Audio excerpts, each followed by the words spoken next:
किसी गांव के पास एक अजीब सा जंगल था। लोग कहते थे कि उस जंगल में रात को कुछ अजीब होता था।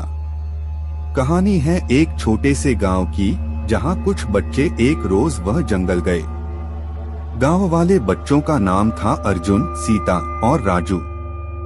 वे तीनों बड़े ही दोस्त थे और बहुत बड़े हौसले वाले थे। एक दिन जब वे सब स्कूल से लौट रहे थे तो राजू ने एक आलसी आइडिया दिया।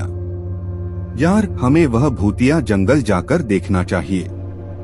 कहते हैं वहाँ रात को कुछ अजीब होता है, राजू बोला। क्या पागलपन है तूने सोचा है?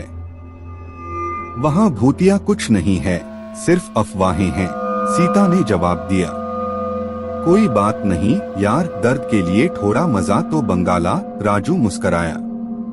तीनों दोस्त फिर अगले हफ्ते गए, जंगल की ओर बढ़ते हुए। जंगल में पहुंचते ही उन्होंने महसूस किया कि हवा यहाँ ठंडी और चुपचाप है। यह तो बहुत ही शानदार और ठंडा जंगल है, अर्जुन ने कहा। जंगल में घूमते हुए तीनों दोस्त भूतिया जंगल की गहराइयों में पहुंच गए। धीरे धीरे जंगल की चंदनी रात में वे एक अजीब सी आवाज सुनने लगे। यह कौन सी आवाज है? सीता ने पूछा। मुझे नहीं पता, लेकिन यह बहुत ही अजीब है, राजू ने कहा। तीनों दोस्त धीरे धीरे उस आवाज की ओर बढ़ते जा रहे थे जब एक अचानक उन्होंने एक बड़े पुराने हवेली को देखा। हवेली का माहौल बड़ा ही भूतिया था। क्या हवेली में कोई है? अर्जुन ने चिढ़ाते हुए कहा। कहीं नहीं, वहाँ कोई नहीं है, हम जाकर देखते हैं, राजू बोला और हवेली की ओर बढ़ते हुए गए। हवेली के दरवाजे पर पहुंचते ही उन्होंने एक रोजगारी गाड़ी को देखा। गाड़ी रोजगारी वाले को ले जा रही थी, लेकिन उसका चालक अजीब दिखता था। उसके चेहरे पर कुछ ऐसा था जैसे वह किसी भूत से मिला हुआ हो। यहाँ तो कुछ खौफनाक हो रहा है, सीता ने चिढ़ाते हुए कहा। राजू ने दरवाजा खोला और गाड़ी के अंदर घुसते ही उनकी सांसें रुक गईं। वहाँ पर उन्हें कुछ दृश्य दिखाई दिए जो उनके होश उड़ा देने वाले थे। रोजगारी वाला चालक कुछ हंसी में लिपटे हुए था और वह गाड़ी की पीछे से बैठे एक और आदमी को देखकर तीनों दोस्तों की रूहें कांप उठीं।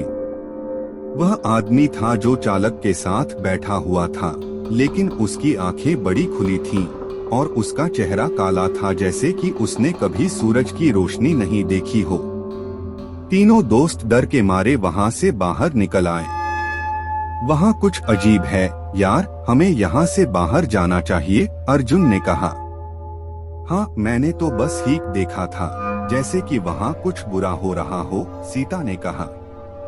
राजू ने उन्हें शांत करने का प्रयास किया। अरे यार, शांति से सोचो, हम तो बस वहाँ आए हैं, कुछ नहीं होगा। तीनों दोस्त धीरे धीरे वापस हवेली की ओर बढ़ते हुए वहां पहुंचे, लेकिन वहां अब कुछ भी नहीं था। गाड़ी और उसके चालक दोनों गायब थे।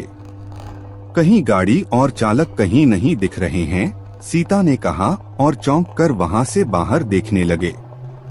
अचानक गाड़ी और चालक फिर से नजर आए, लेकिन इस बार वे और भी भूतिया और डरावने दिख रहे थे। उनकी आंखें लाल थीं और उनके होंठ खून से भरे हुए थे। तीनों दोस्तों ने अपनी जिंदगी की सबसे बड़ी भूचाल महसूस की। वे भागते हुए हवेली से बाहर निकले, लेकिन उनकी आंखों में डर की छाया हुआ था।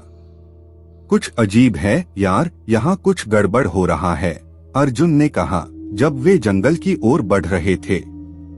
तभी एक बारिश शुरू हो गई और जंगल का मौसम बिल्कुल बदल गया। बारिश की बूंदें गिरने लगीं और जंगल की हर चीज नई जिंदगी में बदल रही थी।